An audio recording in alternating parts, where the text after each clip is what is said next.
Lesson number 9. The Trading Panel. Watchlist has its own trading panel. You do not need to invent something or install any other programs to trade directly in the terminal. You can trade using the standard method via the context menu. You can trade via the New Order menu, or use the built-in trading panel in Watchlist and Linker. This panel shows the currently selected tool. Using this panel, you can instantly open a position directly from Watchlist.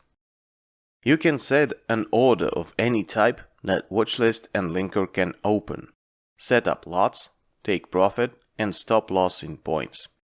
For pending orders, you can set the opening price and you can see the prices at which take profit or stop loss will be set.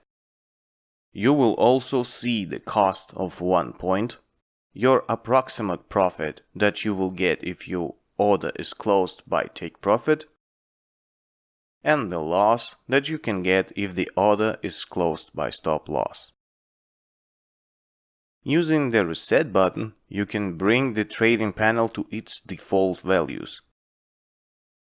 Using the Send button, you send an order to your broker to open a position in the market or to place a limit order. Let's see how it works.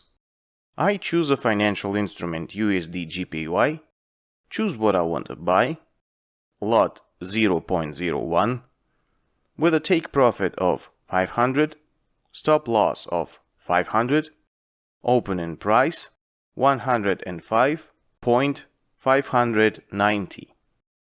At the moment of opening, the price may change. I enter the market at the current price. Check take profit and stop loss. Click Send, and I have a buy position for the currency pair dollar-Japanese yen. As you can see, take profit and stop loss are set up. Then you can modify the position directly on the chart. Change take profit, delete take profit, delete or change stop loss, or close the position in the terminal. Watchlist and Linker does not perform any actions with the position, does not modify it, and does not close it. This tool is only created to open a position or set a pending order. To close the window, click again on the button with an hourglass and the trade panel is closed.